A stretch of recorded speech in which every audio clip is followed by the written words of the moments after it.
TYT Sports, Francis, Jason, more than 10,000 athletes from 205 nations are expected to compete in next year's Olympics. Nearly 1,400 of them will be sailing in the waters near Rio de Janiero in Guanabara Bay, swimming off Copacabana Beach, and canoeing and rowing in the brackish waters of Rodrigo de Freitas Lake. That sounds nice. Sounds very nice. If you ever were to see pictures, which we will provide for you in this clip, of what these waters look like, not surprisingly, Rio de Janeiro has an unbelievably bad sewage problem, to the point of disgust, to the point of teams practicing in the waters during their allotted times in this off period as they're doing more construction and unfortunately destruction in Rio de Janeiro, have gotten sick from just being around it. First of all, you can't sail in waters if there's actually raw sewage in it. But Rio is doing nothing to fix this problem. And it's just, to me, I think you're going to make a great point about this, Francis, so please do, about why this isn't surprising. Well, it's not. Like, we'll host the World Cup. We can do it. We'll build stadiums in areas that just cannot host stadiums. And then what happens after that? The people of Brazil have to pay for it. And unfortunately, in this situation, they just can't adjust to the destruction of areas around them, the consistent construction of areas such as Rio, such as Manaus, where they build stadiums that just could not handle it, but they take on things beyond their means. And that's the problem here when it came to the Olympics. We talked about this when they got the World Cup. When they had the World Cup and they were guaranteed all this funding by that reliable source, what they called again? Oh yeah, FIFA. Oh, we'll help you. We'll help you grow economically. No, we'll build stadiums where you cannot handle them. And the environment around it cannot handle it, unfortunately, in Brazil. And this is one of the consequences of a city who are trying to, and don't get me wrong, everyone deserves a chance. I say this a lot, especially for the Olympics and for the World Cup. They deserve a chance, but they have to be supported economically. FIFA left them in a shithole. Literally, look at the stadium in Manaus now, and now they're facing the consequences. It really is a major risk, too. And that's what's frustrating about this is when we, as I guess not we, as in me and you, we did not give the World Cup / Olympics to Rio de Janeiro. No. Sorry, I would have given it to us here in the United States. But biased. Totally biased. I agree. Yeah, right here in Los Angeles. Right here in the studio. My backyard would be a wonderful place to host the World Cup. Better than that sewage-filled place in Rio. No, it's true. But one of the things that is interesting from the article, and the New York Times wrote about this, which I'm sorry, New York Times and The Guardian. The one I'm reading from is The Guardian, but I'll leave both in the description because they are very interesting. But the Croatian-born coach of Austria's sailing team, immediately after training and practicing in those waters, just because waves would splash up and touch a player, directly ordered his crew to wash down with bottled water. They have to bring bottled water on the boat because that's the only clean source of water they have, and then immediately shower before and after practice every single time because multiple people on this team, including the coach, have experienced high temperatures, fevers, stomach issues. And the major issue with this is, like, and it's the same with the World Cup, but when the Olympics come around, you train for 4 straight years. It's not like any other professional sport that if you get injured in a season, you're done. When it comes to the Olympics, you're just done.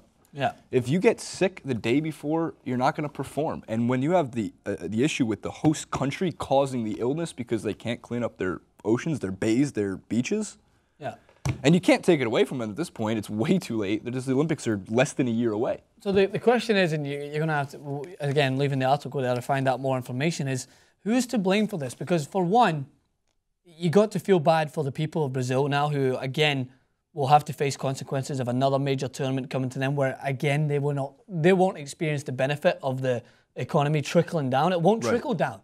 There's no trickling mechanism. There's actually a good sewage system in place for money that comes into Brazil. It diverts it from the top down to a little bit and then back up to the top. That's how it works, especially with a lot of major tournaments. And that's how areas that were poverty-stricken during the World Cup are still poverty-stricken. So I just want to know, it's like, was this taken on board with a guarantee that they would help them in adjusting the sewage system? Because I guarantee that's probably part of it with the Olympics, but it's never really came to real quick, again, from this article, super interesting. Both, again, Guardian, New York Times, thank you guys for that. But 2 numbers, one, $4 billion government expansion of basic sanitation infrastructure was promised and raised and almost wasted when they built stadiums in Manaus. Part of this was the World Cup. And it was latest in a long line of promises that have already cost Brazilian taxpayers more than $1 billion. Brazilian taxpayers can't afford $1 billion, at least as the whole. Partially, I'm sure, but as a whole, they can't. And then even more importantly, because of, this is so disgusting, because of fecal coliform bacteria in the sewage, it would take time to clean it up. So even if they started treating it correctly today, it's not clean by next year. It's actually not even clean by 2018. No. So this is something that needs to be done for, A, the safety of the citizens, the safety. I mean, I always thought for a long time that when you get a World Cup, when you get an Olympics, you're going to help that economy. Yeah. They can do wonders for a country, or they can actually leave a impoverished country in even worse case than they were beforehand. And I don't blame them. I mean, the Olympic Committee I don't see as nearly as corrupt as what FIFA is, taking bribes, all that stuff. But combined, maybe it was a really bad idea in retrospect to give Brazil a World Cup and Olympics back-to-back. Yeah, I absolutely agree. And this is what, when you look at people like John Oliver, who was doing a lot of the conversation surrounding it, he talked about how the Olympics is going to be there. Mm-hmm. He talked about how they're going to be hosting another major competition, which attracts more athletes than any other sport in the world into the one place from all over the world. 1,400 athletes. Yeah, and it's just going to be insane to the fact is that because, and don't get me wrong, I don't think this would be any different if the World Cup wasn't there. I feel that it would have been the same story. They would have went, all right, we're going to guarantee you this. Systems like that work in the same way. The World Cup's just further hindered it because they guaranteed them the chance to put all that funding into adjusting the country for the Olympics, but instead built stadiums in Manaus and had to ship. And don't get me wrong, probably a lot of the pollution that's involved in the water there is through that. Remember, they couldn't fly, there was no airport in Manaus. They had to ship all the material up the Amazon. That's right. I mean, there's no and doubt. The players. Yeah, and the players as well were rowing up the river. Let's go to the game. But that's just unfortunate, man. Like it's just I can't believe us two 26 and 12-year-old are sitting here like talking sense about this. Where I'm sure there will be someone out there who'll be like, oh well, economically, looking at the overall state, this guy here got rich as shit. There's still no like overall statistic that says that Brazil benefited from any of this. No. Other than the fact that maybe more tourists will go there because of that. But when you look at, once all those people leave, who's picking up the pieces? The sewage. Yeah. Not very well. Not very well. I'm only joking. You're not 12, man. Yeah, how does the metric system convert that? Is that what it's like? I was born on a leap year. I was born on the day of a leap year. Birthday is February 29th.